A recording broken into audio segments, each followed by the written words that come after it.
नमस्कार. मी सर्वांचं स्वागत करतो हवामान अपडेट या आपल्या यूट्यूब चॅनलवरती. मी नेताय जाधव. आपण पाहणार आहोत 14 फेब्रुवारीचा महाराष्ट्र राज्याचा हवामानाचा अंदाज. सर्वप्रथम लेटेस्ट सॅटेलाइट इमेजनुसार जर पाहिलं तर राज्यामध्ये आपल्याला कोणत्याही स्वरूपाचं ढग पाहायला मिळत नाहीत. याचबरोबर राज्यामध्ये तापमानामध्ये वाढ झालेली पाहायला मिळते.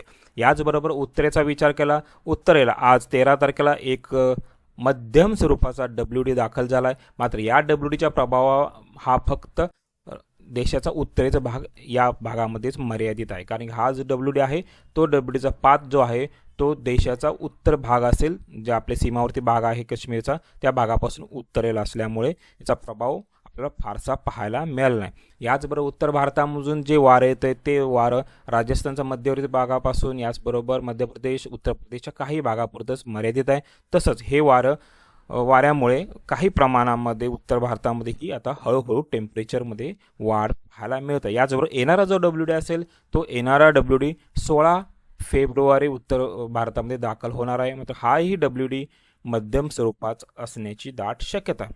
याचबरोबर सिस्टम प्रणालीबद्दल आणि वाऱ्याबद्दलचं आपण जर पाहिलं तर WDच्या जसं हळू पुढे सरकेल त्यावेळेला उत्तर भारतामधून जे वारं दक्षिणेला सरकेल ते वारं दिल्ली असेल, पंजाब, हरियाणा याचबरोबर उत्तर प्रदेश, बिहार, झारखंड मार्गे बंगालच्या उपसागरात पोचते आणि हेच वारं जे आहे ते भारताच्या दक्षिण भागामध्ये कोरडं वारे पाहायला मिळत आहे.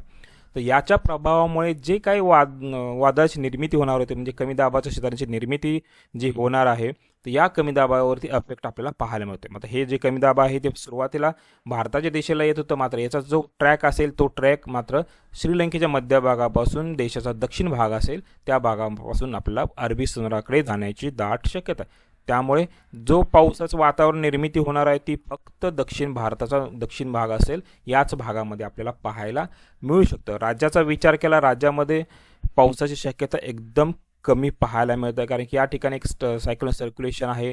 तर या सायक्लोन सर्क्युलेशनामुळे काही प्रमाणामध्ये ढगांचं वातावरण आपल्याला 1 ते 2 दिवसानंतर पाहायला मिळू शकतं.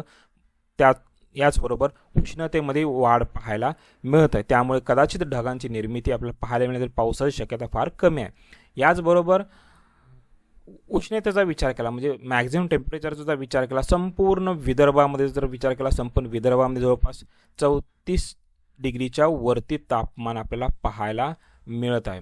तसेच मराठवाड्याचा धाराशिवचा काही भाग असेल या भागामध्येही 34 ते 36 डिग्री सेल्सिअस तापमान मिळणार आहे. याचबरोबर कोकणाचा रत्नागिरी, सिंधुदुर्ग, याचबरोबर गोवा, दक्षिण गोवा, उत्तर गोवा, याचबरोबर मुंबई शहर असेल, पालघर असेल, ठाणे असेल, पुण्याचा जो पश्चिम भाग असेल, नाशिकचा पश्चिम भाग या भागामध्येही तापमानामध्ये वाढ पाहायला मिळत आहे. या भागामध्येही 34 ते 36 डिग्री सेल्सिअस तापमान पाहायला मिळण्याची दाट शक्यता. राज्याचा इतरत्र भाग म्हणजे कोकणाचा मध्यवर्ती भाग, पण संपूर्ण पश्चिम महाराष्ट्र, मराठवाडा आणि खानदेशमध्ये तापमान जर पाहिलं जवळपास 32 ते 34 डिग्री सेल्सिअस तापमान आपल्याला पाहायला मिळण्याची दाट शक्यता.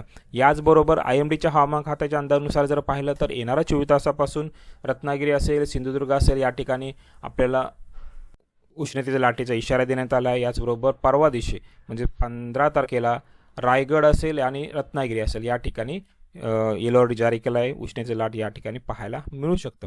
तर हे होतं येणाऱ्या 24 तासाचं राज्याचं हवामान अपडेट. जर आता हवामान अपडेट या यूट्यूब चॅनल सबस्क्राईब जर केलं नसेल तर कृपया सबस्क्राईब करा, बेल आयकन नक्की करा. धन्यवाद.